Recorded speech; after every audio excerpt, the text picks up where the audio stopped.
It's going to take like 30 seconds to set up anyways.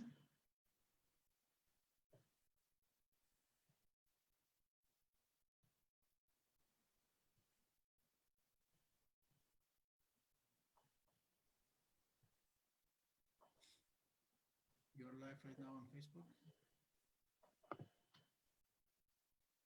Okay, thank you. 1, 2, and 3, go.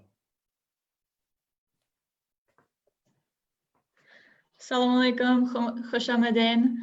Today, again, is a new lesson with me, Asma Popal, on Universal Finance Academy.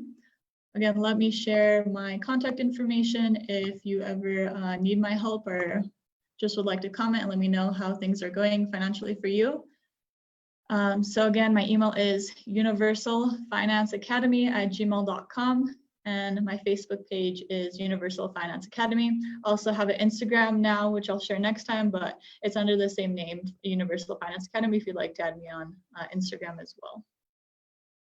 So today we have a really special guest, my career coach, Marcella Kirschbaum. She will be going through the process of what it takes to be a career coach, what the process is for students and how they benefit from going to the career services at their university. So I'll kind of hand it over to Marcella so she can introduce herself a little bit.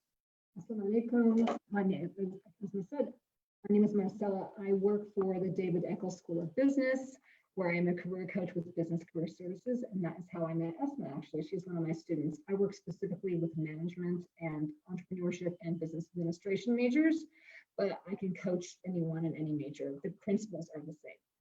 I've worked for the Eccles School of Business now for about 3.5 years. Before that, I had a very different career. I have a degree in international studies. I have a minor in Arabic and a minor in peace and conflict studies. I feel that my specialty is building relationships with people, which is why I chose to go into a career where I get to meet with people and talk to them and help them create better futures for themselves. Awesome. And then I know you said you spoke a couple different languages, right? I do. I speak a little bit of Arabic. I studied Arabic for 3 years. I also speak German. Guten Abend, meine Damen und Herren in Deutschland. Und herzlich willkommen zu unseren lieben Zuschauer in Deutschland. Meine Mutter kommt aus Berlin. My mother's from Germany, and I've traveled there many, many times in the past. So I speak German about 75–80% fluent. Yes, and I speak a little bit of Spanish, and I speak a little bit of French. I love traveling, so I always try to pick up a little bit of the languages I'm learning wherever I'm going. Yeah, that's amazing. I wish I was that talented. So we'll go ahead and get started. And I know that your main focus is, students, how to benefit them overall. What are your main, goals as a career coach? My main goal as a career coach, number one, is to get students to come meet with me early on in their academic career. So we now have a class at the Eccles School of Business where every freshman takes a class called a careers class. And that gives a great overview of career exploration and beginning with resumes. But our ultimate goal as a career coach is to make sure that our students have jobs, it's called placement, are placed by the time that they graduate, or at least within 6 months of graduation. An example of that would be that you are graduating this semester and you and I are working together, you're applying for jobs. We have people on our team that know some of the employers that where Asma has applied. And so whenever Asma applies, I advocate for her with our employers to say, please see her resume. She's a fantastic, stellar candidate, and she would be an asset to your business. So ultimately, our goal is to work with you from the very beginning with exploration to get engagement on a regular basis, at least once per semester during your first 2 or 3 years, and then more often really until you're placed when you graduate. And we help with everything, again, from exploration, resume building, networking, interviewing, and salary negotiation. Yeah, so a lot of great services. I know a lot of people who are either watching either have children who are about to go into college or thinking about going into college themselves. I started, my freshman year with my advisors, but didn't realize the great opportunity I had with the career services or the career coach that I had at the university, and I didn't get to experience that until my senior year. So for, freshmen who aren't sure about, resume building, about how to start, looking for internships, etc., which we'll talk about later. Make sure to at least set up an appointment like once a year, once a semester, meet with your career coach and kind of see how you can, gain knowledge and work towards, setting goals for your future career path. Yeah, and let me piggyback on that for a second, Asma, and that every university or college in the United States, and I would assume around the world, I know we have listeners from around the world today, every university and college has the same goal. They want to make sure that their education provided value and allow that student to get hired post-graduation. So every university has a career services office. We're lucky here at the Eccles School of Business where we have our own career services office, but there's also a central location. So wherever you are, if you are in a community college, if you are in a state college, a private college, whatever, if you haven't already met with your career advisor, your career coach, seek out that department. The earlier you do it, the better, the more beneficial. Yeah, exactly. Okay, so I know there is, we just started talking about it, ways that, the career and professional development centers can help students. What beyond just your advice and initial help can you offer to students when they go to, have an appointment with you? Well, I think it all starts with getting to know you as a person. I can't help you look for a job and number one, so I know not only your work history, but really like, who are you? What are your strengths? We do something called Strengths Finder, where you get to know what your inherent natural talents are. We try to figure out from you, and by open-ended questioning, what are the values you bring to an employer? Where do you feel you excel? What are your strengths, and how can we put that on a resume? And so that's why it's important to begin that relationship early, so that the more I know you and where you excel, the better I can help you look for that job and apply for the right job. And so, every job search, everything out there begins with the resume as a foundation. And I know we're going to talk about that a little bit more in a moment, but there's so much detail. And so we take the time to work with you step by step till you refine that resume, because you don't want just a good resume, you want an excellent resume. And here at a business school, if you're at a private college, if you have children who are in a private college, you're paying a lot for tuition. And so I know you're paying a lot for tuition, or somebody is, your scholarship donor or someone else. Or the Daniels funds. Yeah, so I don't want you having just a good resume.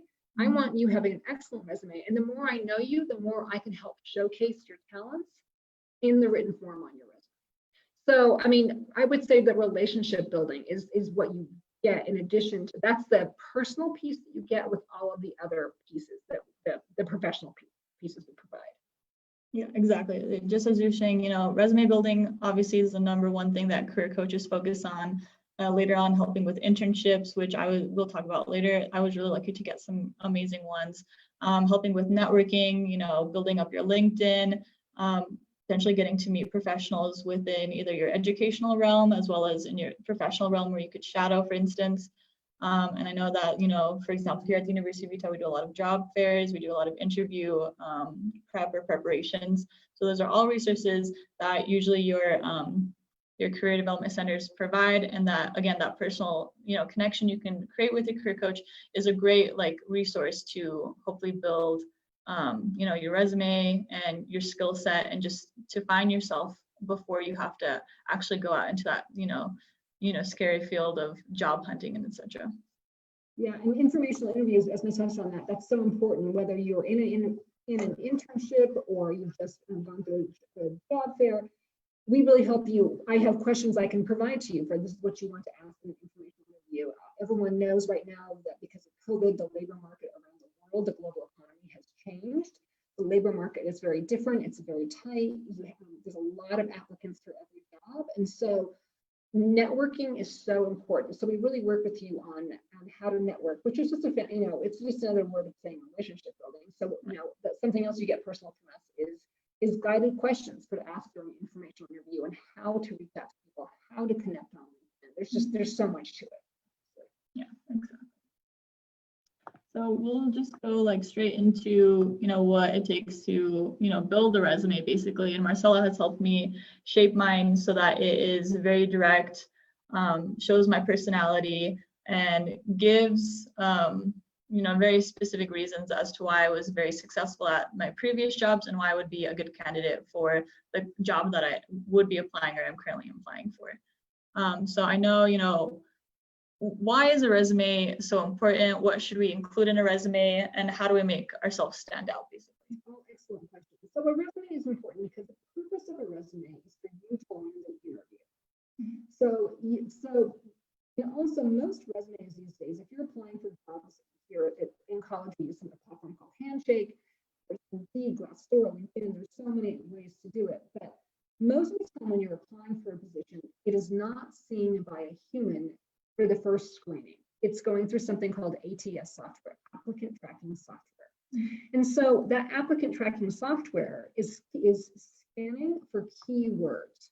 So you want to make sure, and this is why it's very important to tailor your resume to every position, because if you want to make sure that the language on your resume replicates the language in a job posting.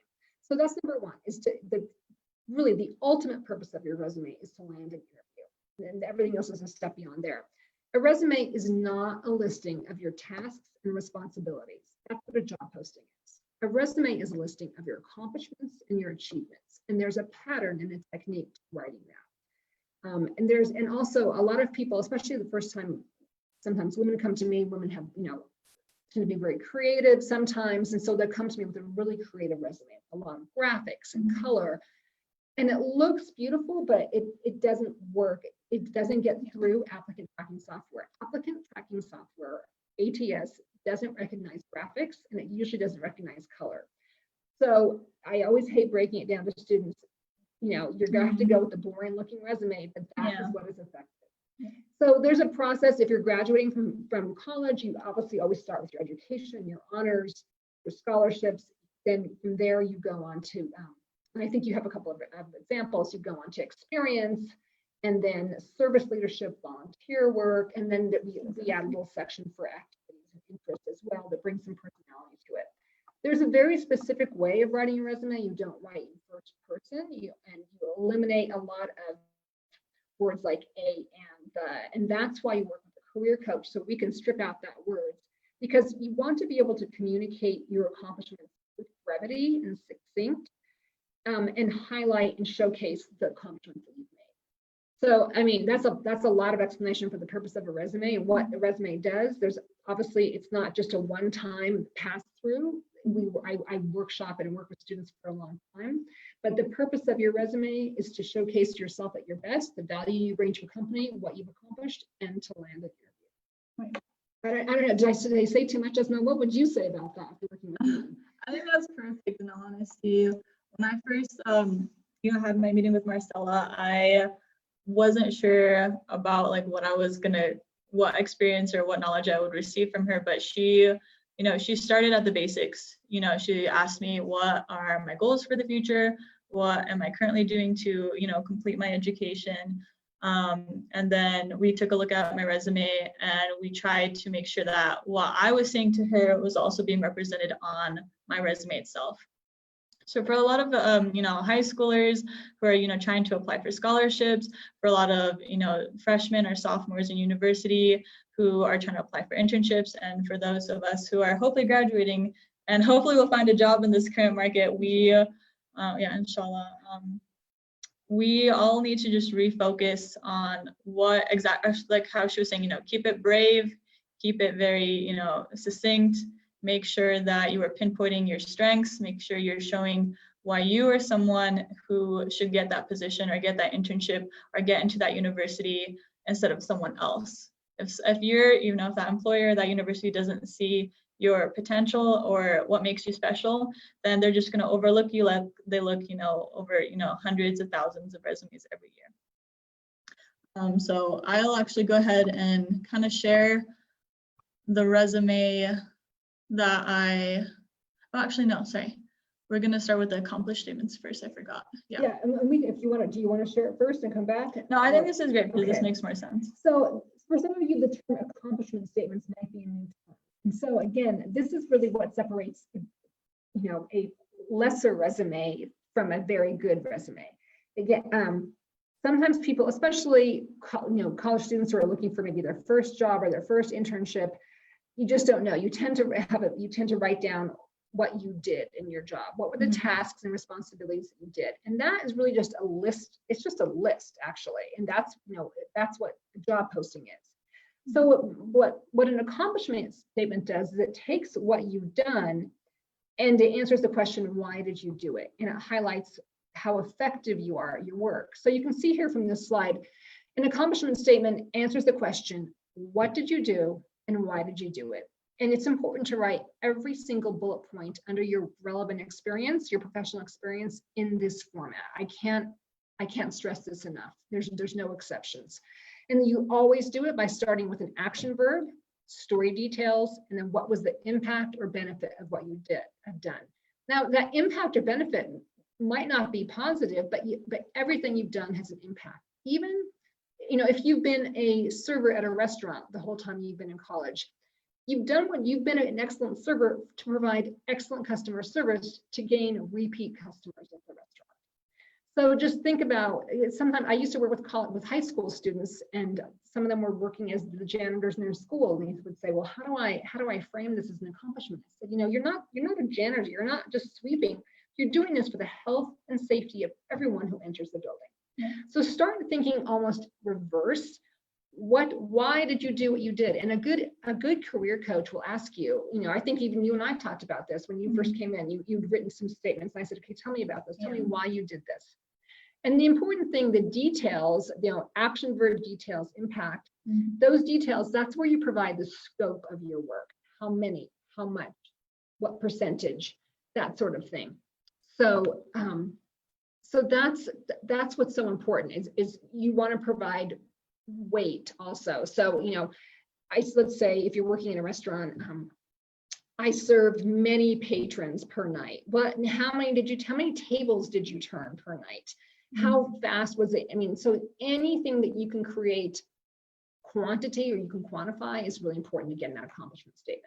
And it takes some practice, but once you get into that pattern, if you literally workshop your statements line by line, you will start developing that pattern and seeing things that way. Yeah, and for a lot of people who don't know what quantifying means, it's basically giving a specific number or a statistic that allows an employer to see what you've accomplished beyond just a general statement. It gives more of a, how would you say? It gives more weight and impact. Yeah. And so, if you're working in a call center, you have metrics, I think they're called. Maybe right. You have metrics of how many calls you need to get through in one shift. You have a metric that ideally they want you to not be on the phone more than, say, 4 minutes. And in addition to that, a good career coach will start talking to you about the transferable skills that come with any position. So again, if you're working in a call center as a student, if you're working in a restaurant as a student, how did you solve conflict? Right. How did you do the work that you're doing? How did you de-escalate a situation? How did you provide excellent customer service? And so there's a whole list of transferable skills that you can Google, you can find, but that's the key to resume writing. Yeah. We'll move on from there. I know you talked about, action words, beyond just having quantitative, numbers or specific statistics, why would you want action words versus writing passively or just writing about yourself in a general tone? Yeah, great question. So if you ever when you do look at job postings, every job posting really, they all begin with an action verb. You need to manage people, plan the calendar, manage your time, bring in. So every job posting starts with an action verb. And so so here's a statistic I actually mentioned earlier. A hiring manager or a recruiter will spend an average of 6 seconds scanning through resumes. So 1, 2, 3, 4, 5, 6. That's it. That is how long they're looking at your resume. So the purpose of having that format is they're going to look at the beginning of every sentence and say, oh, well, I need planning, I need de-escalation, I need these things, and they're going to find it easily on your resume. So another thing is, I'm glad you provided this big list because there are so many fabulous action verbs to choose from, and we often get stuck using the same ones: managed, promoted, improved. Yeah. But again, if you want to exemplify value, think about using words like initiated, motivated, persuaded, influence, these strong verbs. So I always tell students to use a thesaurus in a dictionary when you're writing a resume. And we have a list like this. Always use a list like this, the resume action verbs, because you're going to find so many things you never even thought about. You know? Right. Educated, empowered, enriched, advised. I mean, there's great words out there and verbs. So use a list, use the thesaurus as part of a dictionary. So this is just like an example that I kind of was, when I was browsing online, I found. So, you know, for example, me, I haven't trained anyone, but if I were to be someone who trained someone, I would say, you know, I train new employees. But like, what does that mean really? You know, just because you've trained someone, how did you, you know, accomplish the goals? Did you provide, you know, did you just provide bare minimum skills for that employee? Did you go beyond and above? How many employees did you help throughout a certain time span? How many of those actually employees or new hires were retained and stayed with the company because of how well you trained them? So beyond that, you could say, you know, train new employees resulting in increased customer satisfaction. You know, you train the employees in a way that they were able to provide the products and services to clients or customers, and that resulted in, you know, higher sales goals being accomplished, more customer satisfaction, so they stayed loyal. And that's was because you stood at the very beginning of the front line and you made sure you trained them properly. But if you just say train new employees and you're trying to get you know, a better position somewhere else or get promoted, no one's going to understand what you're saying. Or they're not going to understand how well you did your job. Yeah. So exactly. what you've done here with your example is, what did you do, and why did you do it? What you did was train new employees. Why did you do it? Was for customer satisfaction. Now, if you know that you increase customer satisfaction by 15%, as demonstrated by customer follow-up surveys, that's even better. Anything that's sales related that you can put on your resume with those quantitative metrics. What did you improve? What did you increase? What did you reduce? Really important to get that on your resume. Yeah, so, and then as we were saying, like quantitative, you know, adding some kind of number or stat. So then you could say trained more than 15 new employees over a 12-month period, resulting in an increased customer satisfaction. So making it, you know, brief, specific, you know, starting with an action verb, you know, trained, not using like I trained, don't make it first person, are all just great ways to create a value statement within your resume. Yeah, avoid the first person and personal pronouns. So don't use I, your, their, and that's, it seems funny to write like that when you're first starting. You want to slash any sort of personal pronoun. Yeah, exactly.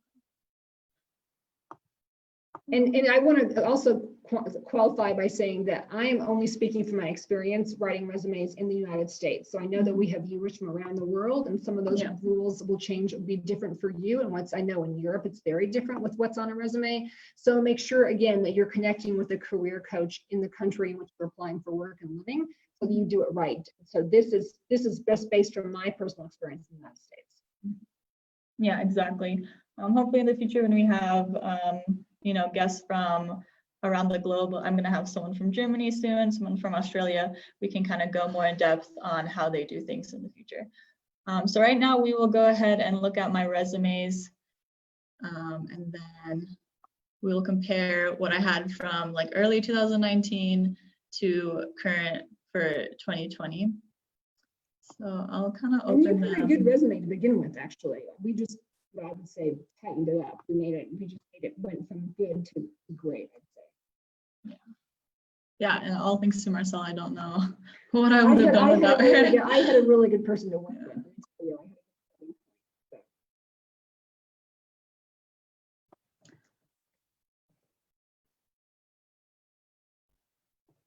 Yeah, so I'm going to share my screen in just a moment.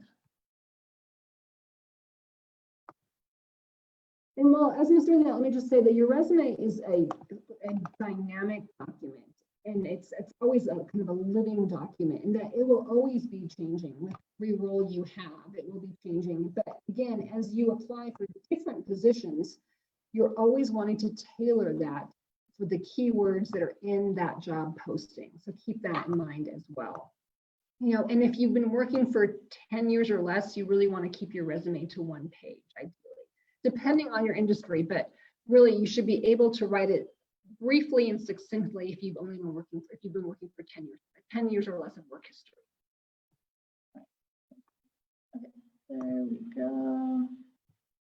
So here on, I guess, our left, I guess for you guys is right.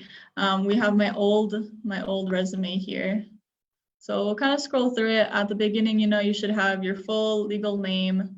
I was a Daniel Scholar, which helped me pay for 4 years of my college. So if you ever have the opportunity, if you live in, you know, Colorado, Montana, Utah, or New Mexico, I would definitely try and get that scholarship.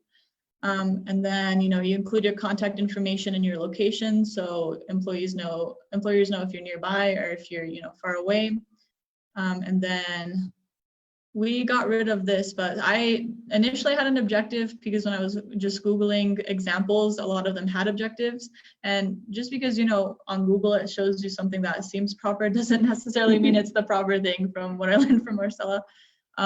Usually you have your education first, and that's going to be most recent to your you know, very beginning school, like your high school. So I have my university, and then I have where I went to West High School, and I had my accomplishments that when I got my degree, when I graduated from there. After that, you have like your work experience. So I have, you know, all of my, you have your title, you have the location or the company that you worked for, you have the year, if you're currently working there or if you previously worked there, the location. And then as you can see, my statements are very short and not very, you know, they don't have a quantitative aspect to them. They don't really start with like an action verb, and they don't really show what I did beyond just my regular responsibilities and duties, like what Marcella was saying. You know, you need to show them, you know, something special about you, and I wasn't showing that. So you can kind of like move past that.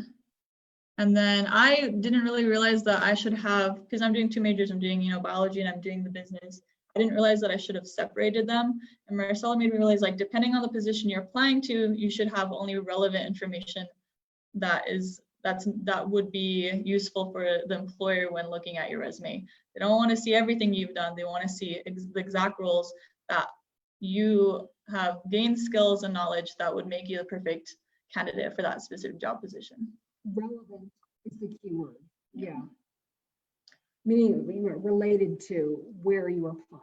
Yeah, exactly. And then I had skills, but I think we talked about a little bit more. I think I took that off as well. If you have very like specific technical skills, you know, like coding programs, I've seen a lot of people who have that, they'll put it on. Or if they, what other technical, like languages, if someone knows like a. Yes, yeah, so specific hard skills, like if you know, especially coding language, anything related to information systems is really important. If you speak a second language, you want to get that on there. So, you know, and again, this is where working with a career coach, if you're in college, comes in really important, because everyone, you are lucky, I'm lucky to work with you, and you have a lot of experience on your resume. Now, I get some students who come in and have very, very little experience on your resume. And so then we need to fill it up. Right. And so I'll add skills, or more transferable skills, like problem solving and relationship building, things like that, when students don't have as much to put on their resume. Hard skills, anything that's technical related, you definitely want to get there, at the top of your resume between education and experience. And as you can see from your previous resume, you had your references. You never want to leave your references. That's always a separate document. And then the objective statement is really no longer, that's not necessary anymore. If you need to fill space on a resume, I talk to students about having a summary statement. If you're pivoting your career or you have really no relevant experience, that's when you put a summary statement, and I'll send some links to creating a summary statement at the end of this. The one other thing I want to say that's really important, Asma, is that you no longer need to put your physical address at the top of your resume. And there's 2 reasons for that. Number one is that no employer will ever contact you at your home. your physical address. And number two, because you are applying through the applicant tracking software, you want to have some anonymity. You don't, I mean, there's a lot of people out there and a lot of places that these resumes go through. Not everyone needs to know where you live or should know. So so you no longer need your address at the top. Right. So would you still have like at least like the city and state you're in, or would you just have nothing? No, you just nope. You have your phone number, Okay. your email address, and your LinkedIn address, and that's Okay. it. Yeah. And then most employers will always look you up on LinkedIn if they're interested in you, and that usually gives you a physical location at Greater Salt Lake City, but never a physical address. There's just Too many people out there. Yeah, too many Who people knows? out there. Leave your physical address off. Yeah. So now we'll kind of take a look at my current resume.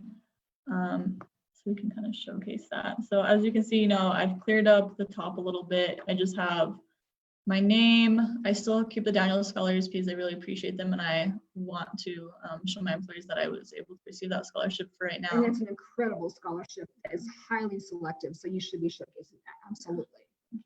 Yeah. And then, like Marcella said, I took off my location. I just have my cell phone number they can contact me at, my email, as well as my LinkedIn. So if you have all those three, just keep that, you're doing well. And I took off that objective statement, like Marcella was saying, it's not really necessary because, you're trying to get a specific position, but your objective might not be 100%, what they're looking for. It might be something you're looking for long-term. So just keep that out completely. And then we can see with my most current experience, since I'm kind of more focused on like my business, potential and the career path there.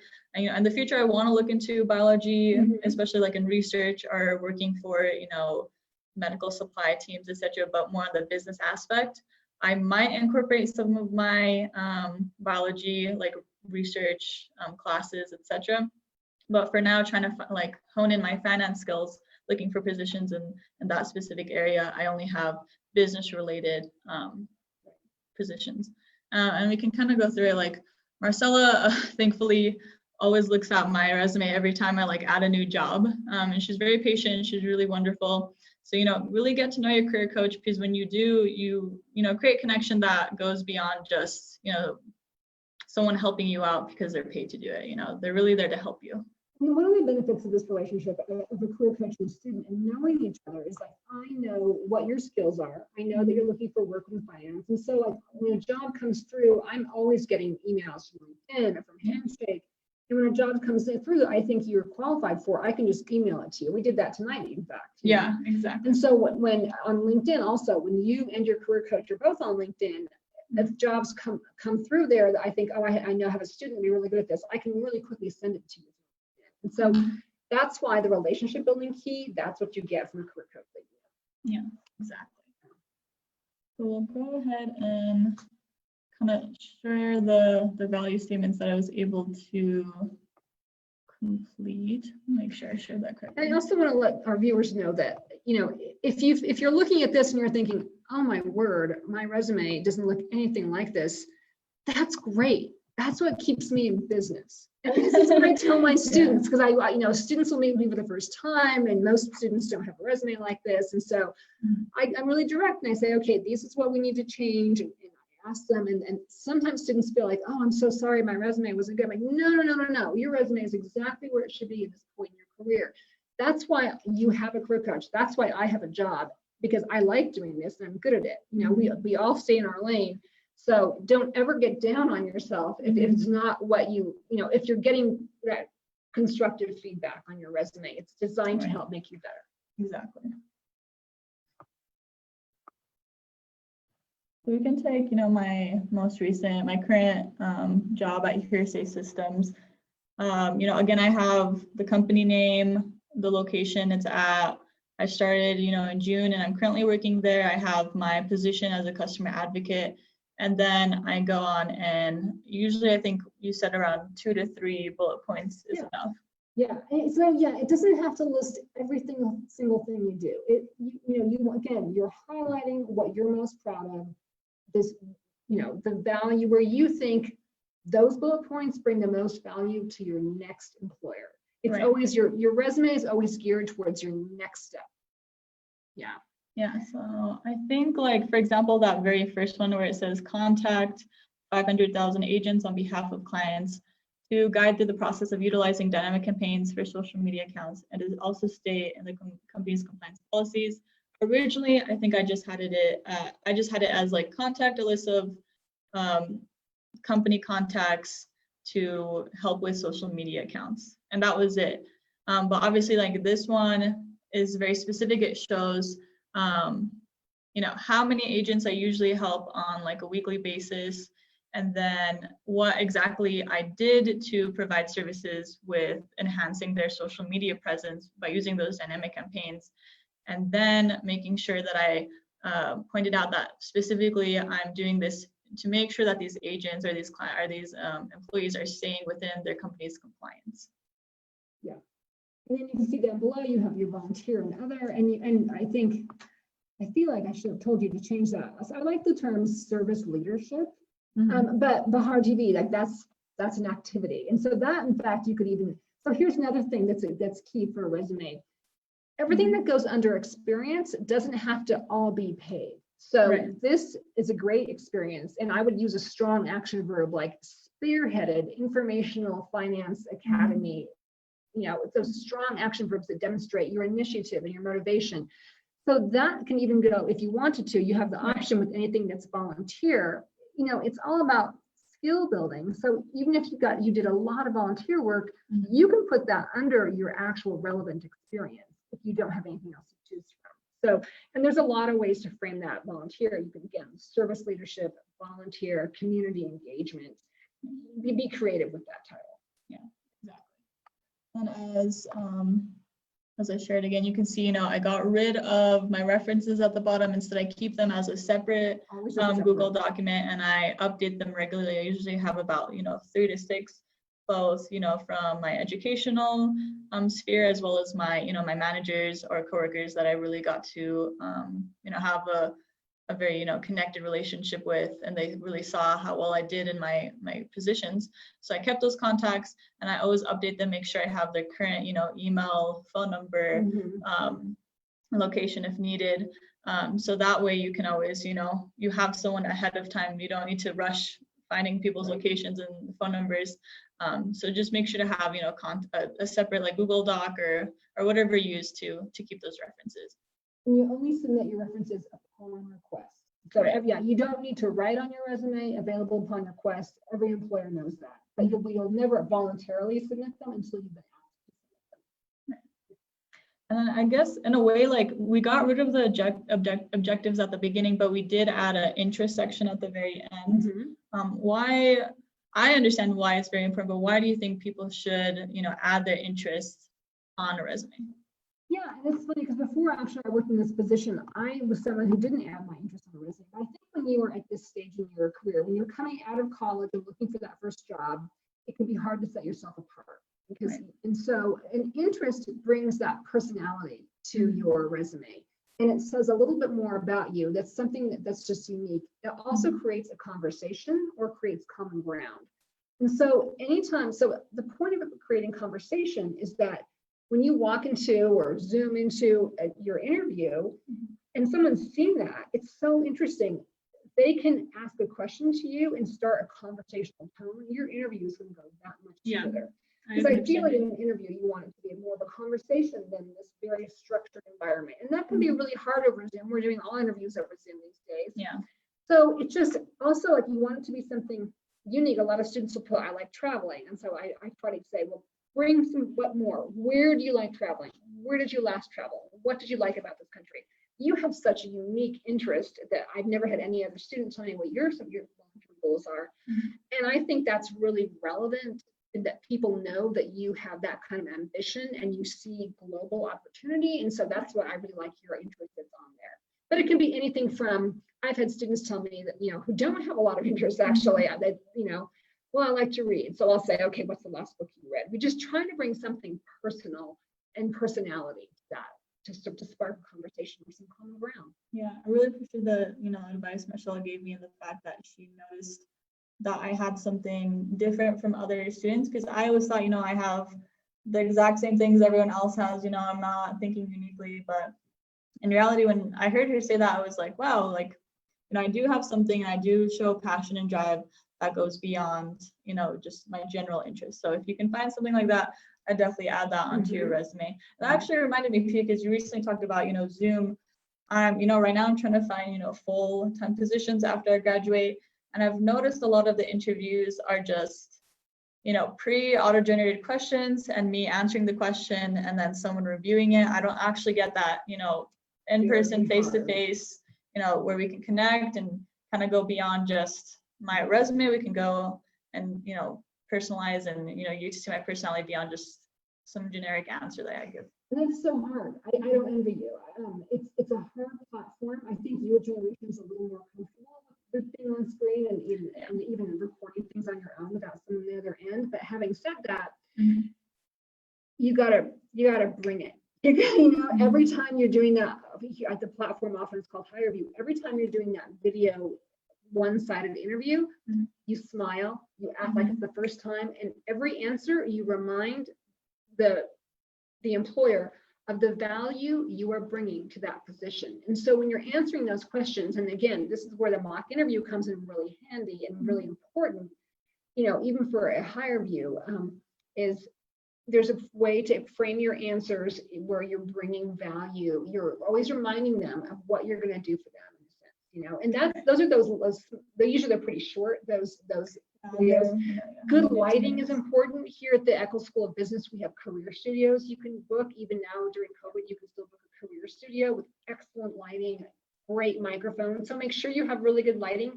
Make sure that your eye level with your screen, because so many people will put their laptop is lower and they're looking down where you can literally look up their nose.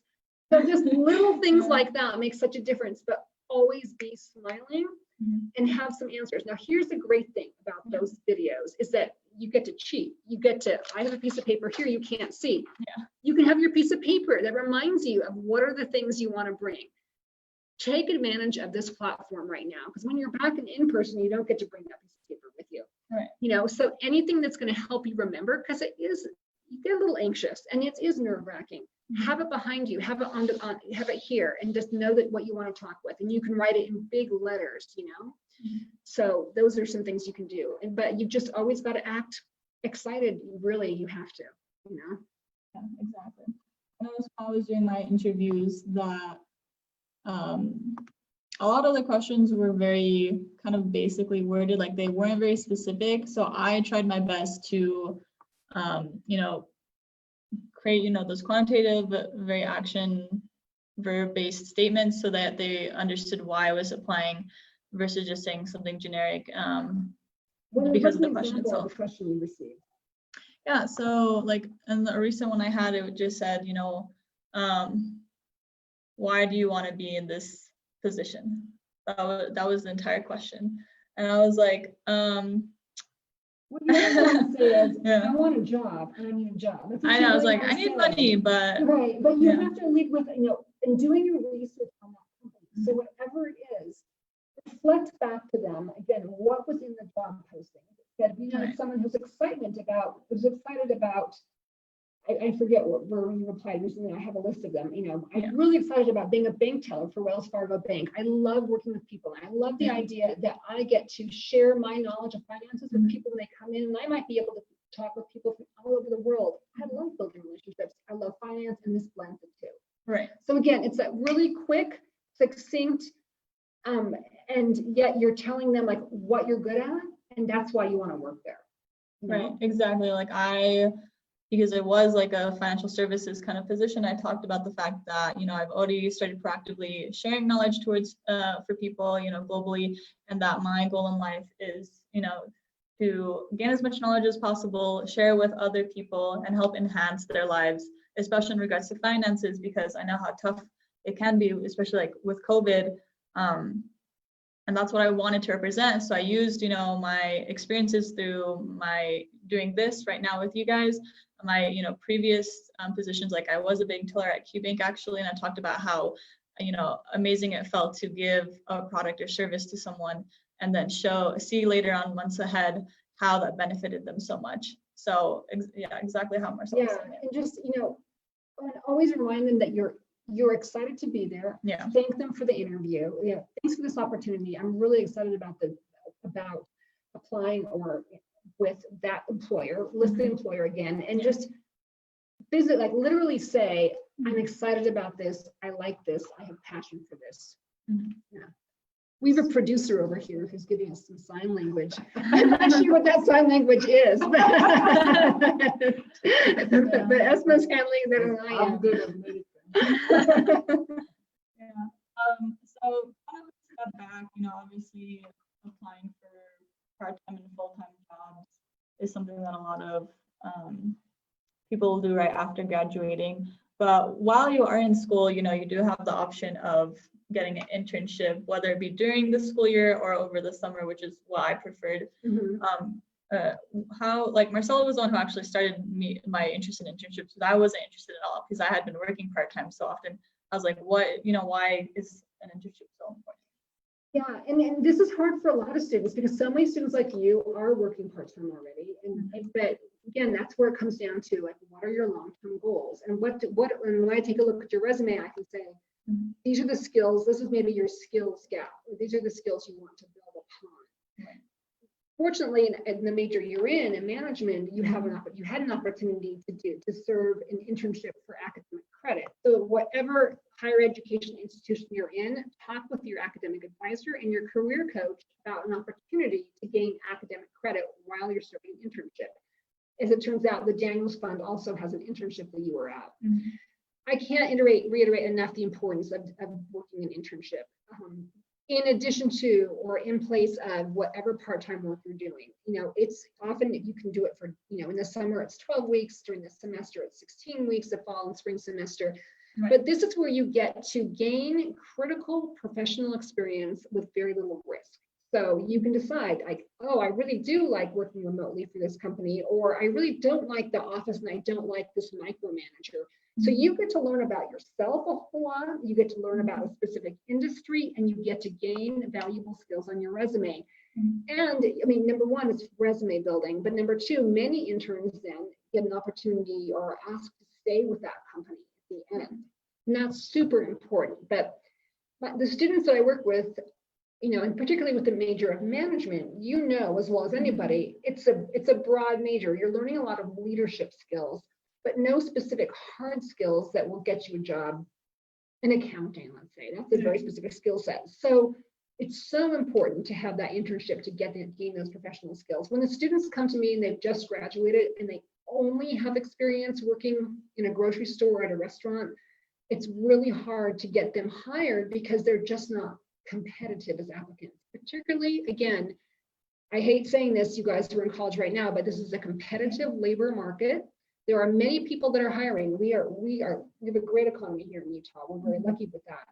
But that still means that there are people who've been laid off who have far more experience than our recent college grads.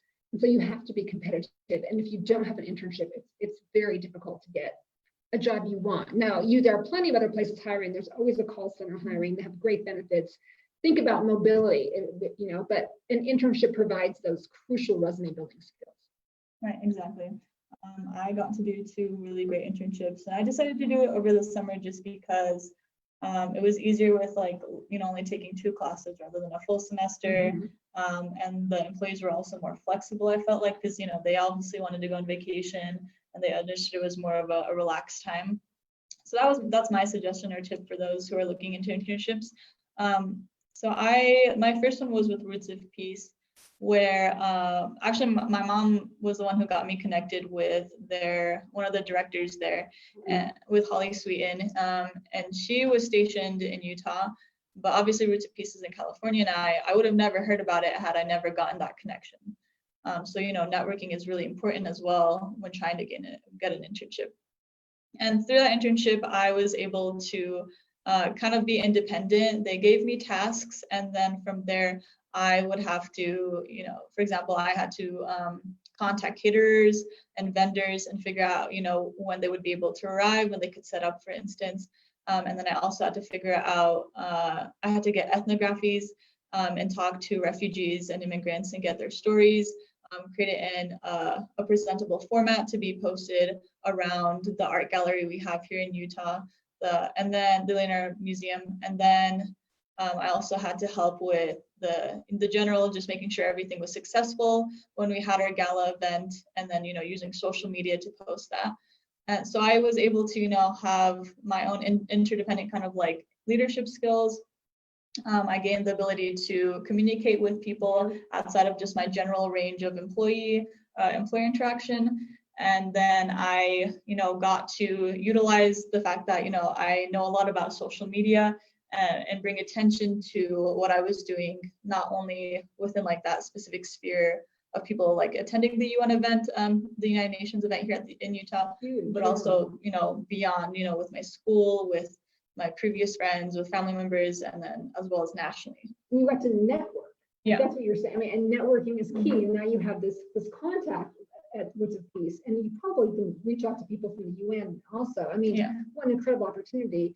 But also what you gain from that is you learned about an industry or a niche somewhere that you might not always have had that opportunity. And exactly. I think that influenced kind of what some of your long-term goals are.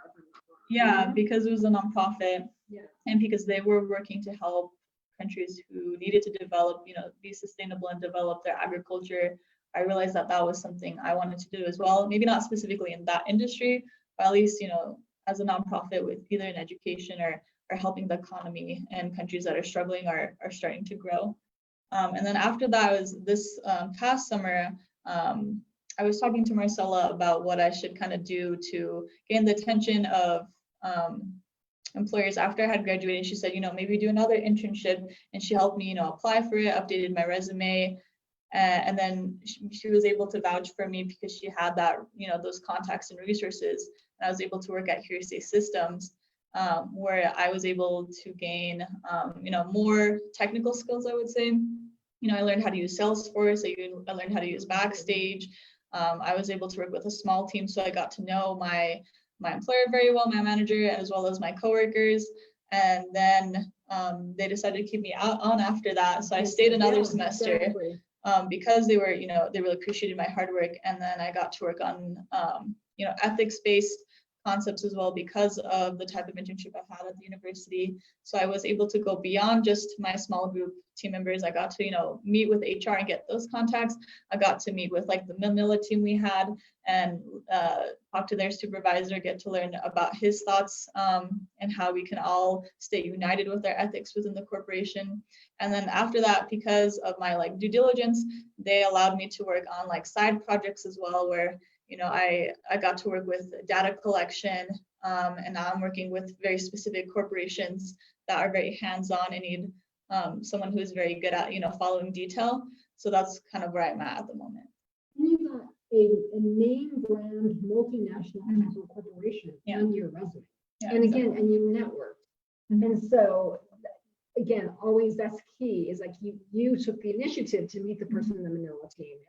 And I think that Hearsay is based in the Bay Area, I believe. Yeah. And so you honed your work from home skills, you adapted to COVID-19 protocol, you were resilient. And so, key skills that employers are really looking for are adaptability and resiliency. Many employers in an interview will ask you, what did you do during COVID? How did you adapt? And so have an answer for that as well. And one more thing that you need to be really prepared for, and this should have been standard, frankly, years ago, but employers are asking very specifically, please give me an example of when you worked with someone who was different than you, and how did you handle that? So be prepared. There's a whole list of diversity, equity, and inclusion questions that I've been preparing students for as well. And many big employers are beginning to ask those very specific questions that provide, gender and racial equality focused questions, and how you handle that, and how you worked with that, and how adaptable are you. Yeah, exactly. I actually did get a question exactly like that in my last interview, and I was prepared for it because I always make sure to get to know everyone on my team. So that's really important.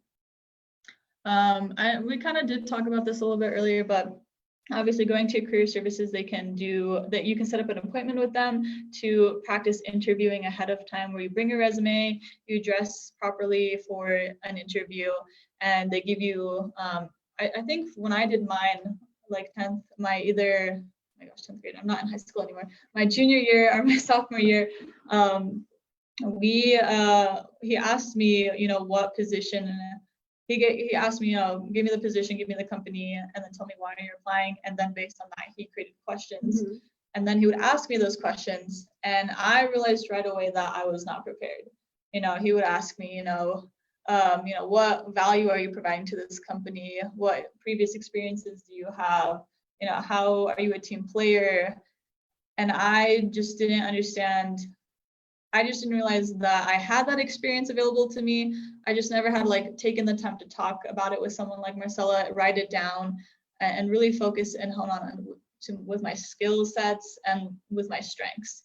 And once I did that, I was more Yeah, successful. it takes practice. And again, even if you're not a college student watching this, but you're looking to change careers, if you haven't interviewed in a year or two, practice with somebody, practice with your friends, someone who will give you honest feedback that's not judgmental. But that practice is so important. The toughest question that most students have to answer, and all of us, tell me about yourself. Yeah. And there is a pattern, and I'm not going to go into it here because you can Google answers for this, but there is a pattern in the specificity to answering that question that again always comes back to why you're there and what's the value you bring to that employer. It is the hardest question. So sometimes when students meet with me for their very first mock interview, we'll spend the whole time practicing that question. And students are shocked, like, oh, I have to really think about this. Never say your age in your interview, please. Employers hate that because that can create a whole discrimination lawsuit. It's not, tell me about yourself is not a rehash of your resume. It is something completely different, but that's really important to practice. And then for everything else beyond that, most employers will ask you these what are called behavioral-based interview questions, similar to what you mentioned. And so always make sure you've done your due diligence on the corporation, know everything about them, look at their website, and then be prepared to answer these behavioral-based interview questions. Most employers want to know, how do you handle stress? How do you handle change? How do you adapt? How have you worked with diversity?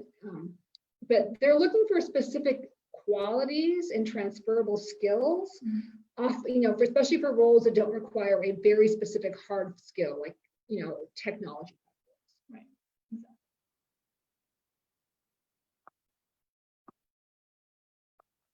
Beyond that, we're gonna kind of talk about a technique that you kind of always recommend to students that you're working with. Yeah. It's called the STAR interview technique. And kind of why is this such a technique? Why does this technique work for people? It works because it provides a framework for answering questions, and because you can have examples stored in the back of your head. And if you're frankly, if you're a college graduate, you're going to be applying and interviewing quite a bit. And every interview, even if your interview goes bad, every interview is an experience in which to learn from. That was a learning experience. And so this technique provides a framework. And again, if you're doing something remote, you get to write down your examples on a piece of paper and have it off screen. And so STAR stands for situation, task, action, and result, or the shorter version of that is PAR. Oh my word. Problem, action, result. Yeah. And so an interviewer might ask you, tell me about a time that you had to adapt to change really quickly. How did you handle that? So you'll have an example that you prepared for in the back of your mind, and you frame it. This was the problem, and you don't have to use these words, but you're telling a story. A good interview is when you're always storytelling. So think about what you like about a story. It's the beginning, the conundrum, the problem, and then the result. And so there's a story arc to that.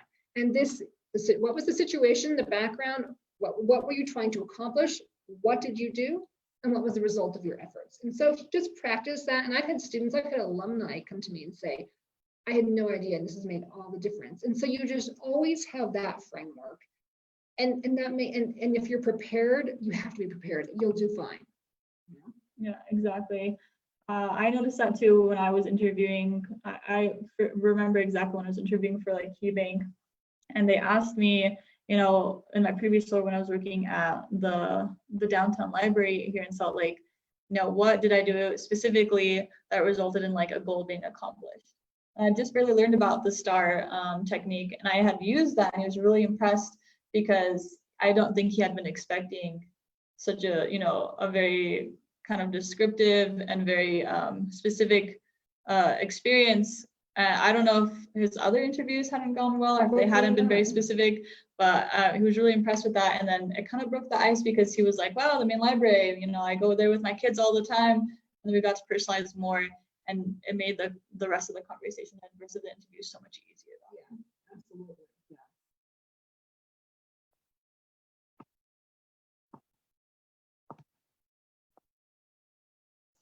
So I know a lot of people are on social media, you know, all around the world. That's how we're connecting now, using Facebook.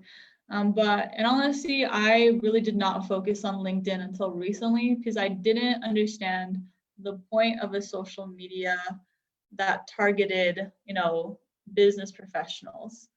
And now I 100% understand that I was wrong. You know, if you want to go and be recognized and be out there connecting and networking, LinkedIn is one of the greatest ways to meet people, to see opportunities, to kind of see what other people are doing within their career or their educational approaches, to help yourself, you know, enhance your skills, you know, potentially get jobs, etc. Yeah, I would never say you were wrong, Asma. I would just say you weren't there yet. You didn't need to be there yet. And and so usually there'll be one or two classes while you're in college where they'll say create a LinkedIn profile. And often students will create it and then not touch it again until your senior year and you're on the job market. And so LinkedIn it's funny because LinkedIn is the only social media I'm on. I've never been on Facebook or Instagram, if you can believe it. It's because I'm old.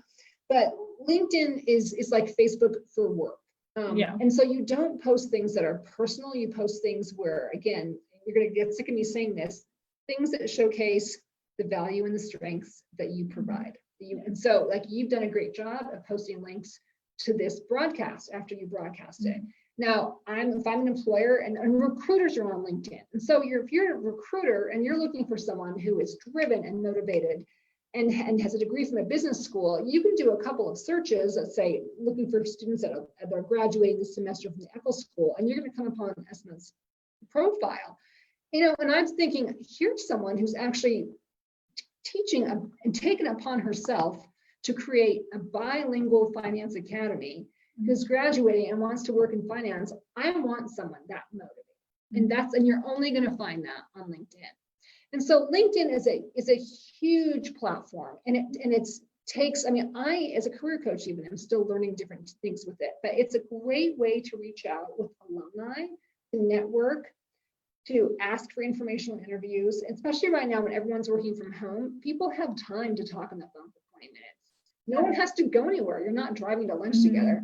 So take advantage of this. Ask your career coach at your institution how to do an alumni search for people who graduated within 5 years in an industry that you're looking at. And then you have to connect with them. Whenever you connect, I'll give you this one tip for LinkedIn, because LinkedIn is huge, and we've got some resources at the end.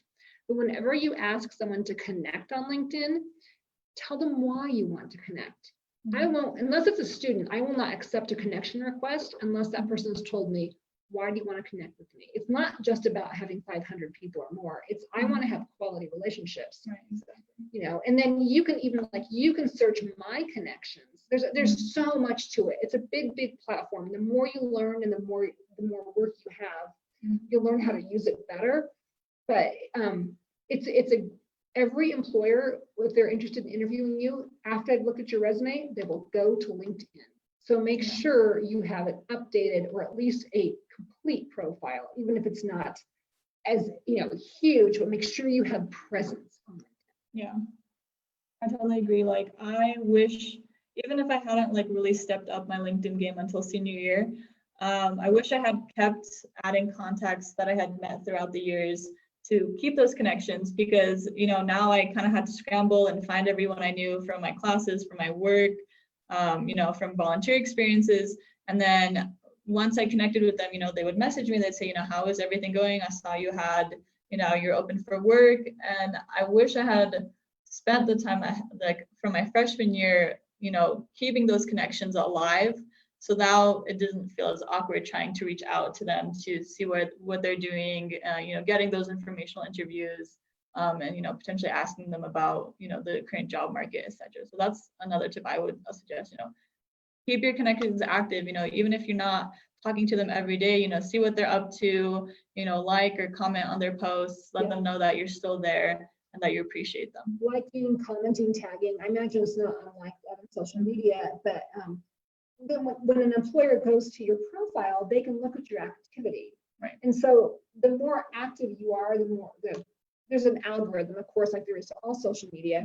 But if you've had no activity and you know, even if you like something and it gets reposted, as I can see Asma like this, that shows that you're actively engaged and you're open to learning something new. And employers always want someone who can learn something new. So as a career coach, I'm on LinkedIn all the time. You know, if you're in an active job and you're not actively seeking, you don't need to be on all the time, but update it occasionally when the opportunity comes along. Because recruiters do use it to find people, and it's a great way to connect with recruiters as well.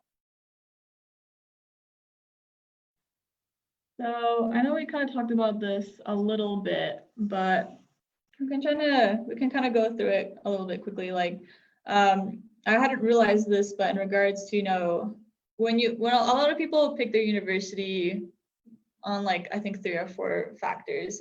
You know, does that university have the program you want to go into?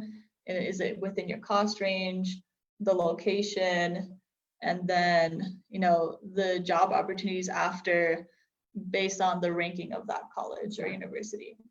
So, you know, it was something I hadn't really focused on because I knew that the University of Utah was such a great school. But now that I think about it, you know, I'm lucky because it is such a great school, because so many people know it, that I have these opportunities. Yeah, and you know, Utah is actually known, I think we're like the #1 value in the nation. We're in the top 10 of the most valuable public institutions in the nation, which doesn't mean that we're the cheapest. It means that we actually create the most value for the dollar. And we're part of the WUI and WICHE scholarship system. So any of our, anyone who's viewing tonight, who's in the West Coast, you know, who you're in your senior year, your junior year, look into your scholarship options, because it can be cheaper for you to come to school at the University of Utah than it can be to go to school at UC system. But I digress. So, you know, all this talk about career coaches, you're probably thinking, well, really, what, I mean, beyond this, like, why would a university offer this? You know, we're not just being nice. I mean, there's always an end game, and that is that ultimately I want you personally, I want you to have a job when you graduate, and all of us do, because we want to make sure that the education that you've had for 4 or more years has created value for you and has given you something that you're going to build upon, and you're going to go out there and you're going to work for someone and create your own economy and be a part of the global economy. And eventually you're also going to hopefully come back and donate to the University of Utah School of Business. But more than anything, placement, job placement, when you land a job, directly affects the rankings of a university. So the more students that we have placed, which means, you know, landed jobs within the first 6 months of graduation, within graduating, the higher our national university rankings are. Now, how this benefits you, the higher our school or any school is ranked, the more you can negotiate for a higher salary, because you're coming from a stellar institution. So think about, I mean, using Harvard or Stanford or even UC Berkeley as examples. We know they're ranked very, very high. We know they're exclusive to get into, and I'm not comparing them to the university, but those people, when you graduate from Harvard, you're pretty much going to have a job, and you're going to have a really high salary. And they're ranked a certain level. So we're ranked, you know, within the public institution system. And undergraduate placement is ranked, graduate placement is ranked, and all of those again affect tuition, and it affects salary. The higher, if you're graduating from a top 10 business school, you definitely get to negotiate for a higher salary. You need to accept that. So higher ed, so career coaching, career placement affects the rankings of a university, which are very, very important to every university, particularly important to business schools. Yeah, exactly. And I want to have a disclaimer. I'm speaking as a personally, I'm not speaking tonight as a representative of the Eccles School. My opinions are mine alone, and I'm not reflective of the Eccles School of Business. Exactly. Yeah. Marcella just has been really great and took the time to go over a lot of this with me, because obviously I'm still learning, and what I did learn from her, I wanted to share with you. But she's more, succinct, and she really gets to the point on what's important. So I really appreciate it, and thank you so much for Thanks for asking me to be here. So again, we kind of talked about the fact that, why is it important to get a 4-year graduate degree? or undergraduate degree. And that's because, as we can see with the economy, more technical skills are required, more advanced, educational skills are required as well. And it goes beyond just, I guess like the basic thing is like education allows you to have kind of a holistic background around yourself. It's not just about just going to a school, getting A's. It's about what you learned, the skills you gained, the people you connected with.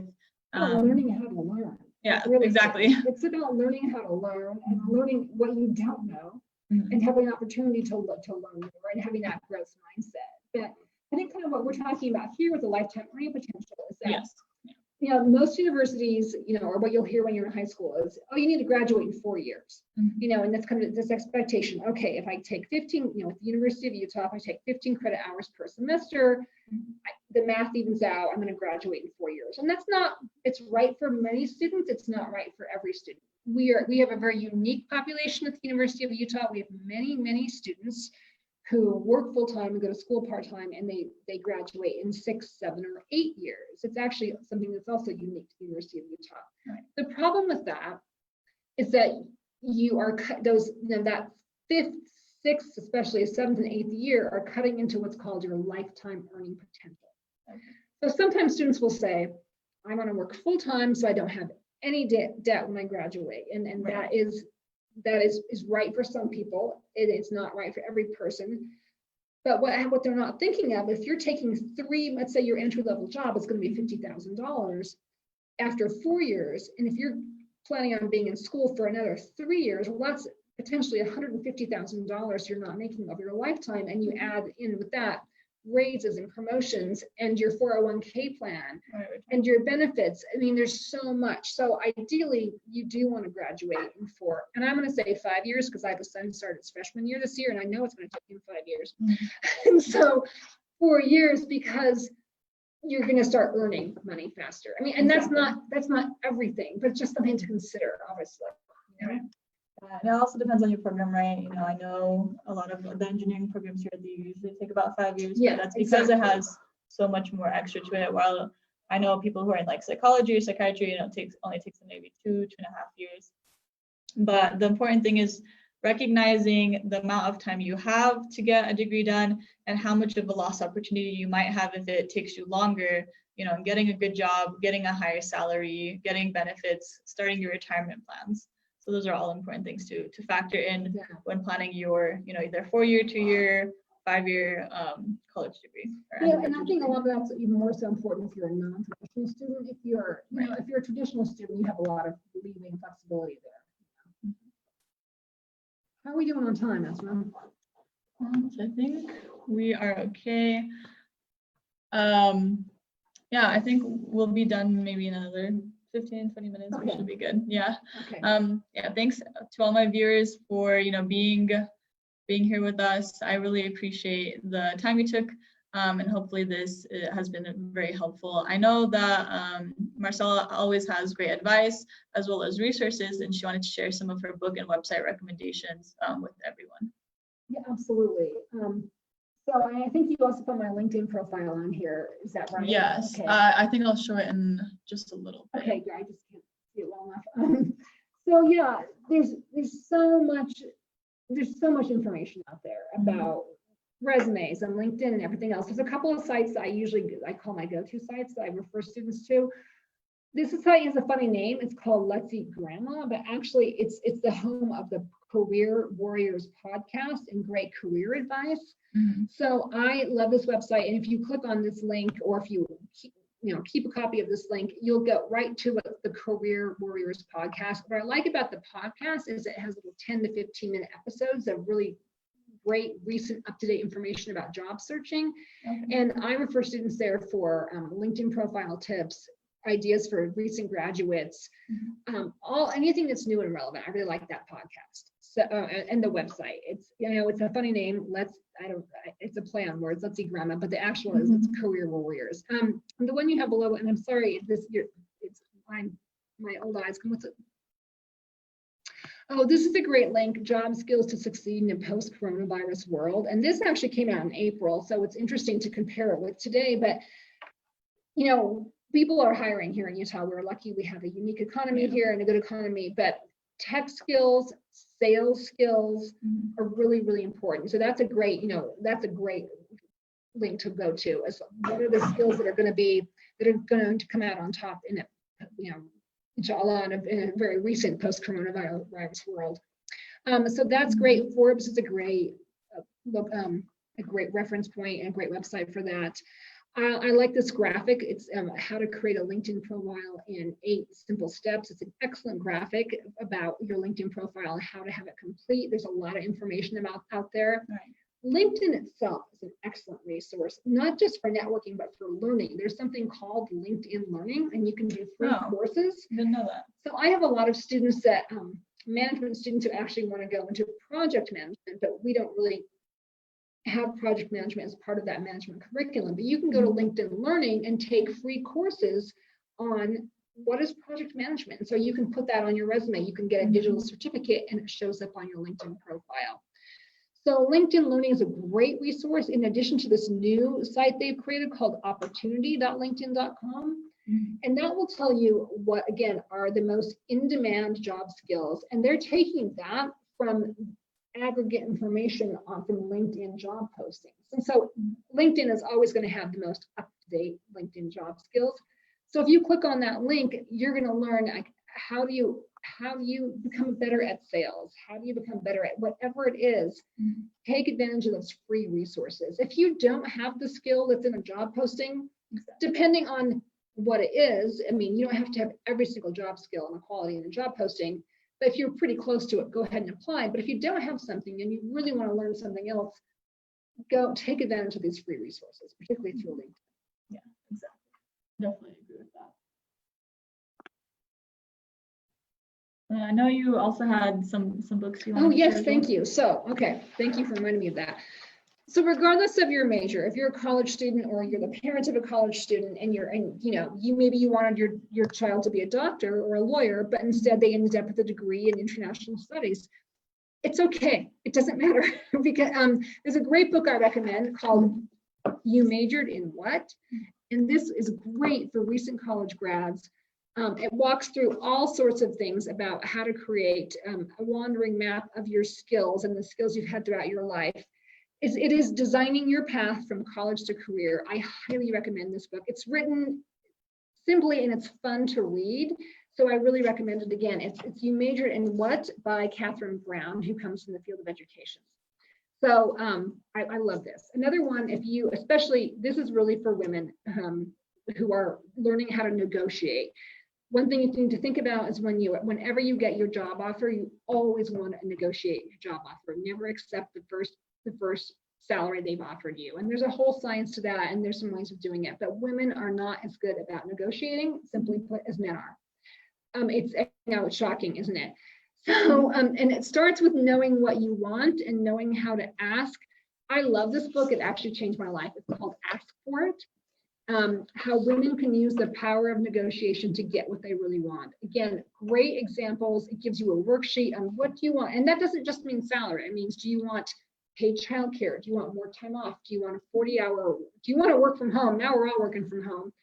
Doesn't matter what it is. Do you want more vacation time? How do you talk with your partner at home about sharing the childcare duties, perhaps, or the house cleaning duties? It really talks about knowing what you want and how to ask for it, and gives you very specific framework for doing that, a 4-phase process. So again, Ask For It. And that is by Linda Babcock and Sarah Lashover. And these are all, of course, Amazon or anywhere else, your library. And then I know, again, we're talking to an audience who's around the world, and many of you will find yourselves on teams, on working teams with people from all around the world. We all know different cultures do things differently. Whether you're coming from the United States and Northern Europe, we have very individualist societies, and in other countries we do not. It's more collectivism. And so if you're on a team with someone perhaps from Afghanistan and from the United States and from Germany, you're all going to have a different way of approaching a problem. Exactly. You're going to have a different way of making a decision, or even building relationship, and so it's really important to know those things, especially for business students. And so I love this book. It's called The Culture Map, Breaking Through the Invisible Boundaries of Global Business. It's written almost like a novel, although it's not a novel. You can find her on LinkedIn, Erin Meyer, or excuse me, not on LinkedIn, but you can find her. She has done a TED Talk, and it talks about the 8 most common cultural dimensions in the world of business. And I'll just tell you really briefly. I'm sorry, I like what they are, but it's about, again, persuading, decision making, building relationships, conflict, feedback with your employer. And so again, if you ever think you're going to find yourself on an international team, wherever you are in the world, knowing how, and the great thing about this book is not just about what are the cultural dimensions of these specific countries, but how are they in relationship to other countries. So, and I know, thinking again about individualism with collection versus collectivism, if you know what that is, boy, looking at our country now, you might know what that is. But, how is the US with individualism related to Germany, related to Norway, related to Spain? And you'll just learn so much about history and the world and language and how to work on an international team. So I love this book as well. The Culture Map by Erin Meyer. So those are some of my favorite books that I go to. Yeah, really great recommendations. I'm excited to add those to my reading list. Now that everyone's at home, time to read some books. Get some new skills. So I always like to end my show with kind of like a message of hope. I know, especially right now, due to COVID, the economy, the climate, and other factors, whether personal, public, national, international, there's a lot going on that a person has to kind of deal with. What kind of is your hope of message for, students, their parents, young professionals, or even professionals who are trying to get a new job, or those who are, kind of heading back into the education field after many years, or, kind of what would you like to share to people? Well, first I want to thank you for asking me to be here, or for having me here. Thank you. I want to thank our producer off screen. It's been really fun having here. Yes, my mom. That's okay. Yeah. My message of hope is it's never ever too late to get an education, number one. It doesn't matter if you're 40 years old. I did not get my college education until I was in my 40s, to be perfectly honest. And it's been life-changing for me. And so number one, never think you're too old or it's too late to do anything. But I mean, as simple as it sounds, just please be kind and don't judge, and treat each other with respect and get to know people. That's what I love about my work. I said this is building relationships. I love meeting people from all over the world. I love meeting your mother, our producer today. I've loved getting to know you. And just the more we can get to know people, the more we can just break, I don't know, it's to try as it sounds, break down barriers, but be willing to build relationships with people who might appear or seem different from you, and ask questions and be curious. Don't judge, be curious, and just be kind and tell people, cultivate. It's so hard when we're all inside our houses right now, where we're not going out and doing a whole lot. And so make sure that, have patience and foster those relationships that you do have with your friends, that are in your Corona bubble, but keep those relationships going and remind people how much you love them and how much they value you, and I hope that we all get to travel again safely soon, and hopefully in 2021, and we get to know each other again around the world in these different ways, so that might sound really cliche, like a Hallmark card. No. That's my message of hope. As long as hope sounds like a Hallmark card, then we know everything's going to be okay. So I really appreciate, Marcella. Again, she is a career coach that has been helping me, this past year. Without her, I wouldn't have been able to have such a perfected resume that I do have currently. I wouldn't have, the internship that I had this past summer. And now with her support, I'm figuring out what I want to do in the future, getting help to, seek employers for full-time positions.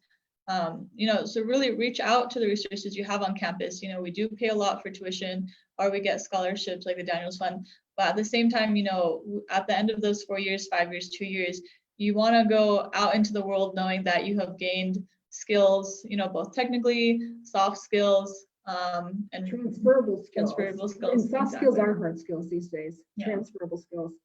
Yeah, so use as many resources you have around you. That's just going to benefit you in the long run anyways. So I really hope today was helpful for everyone. Again, you have my email, you have my Facebook.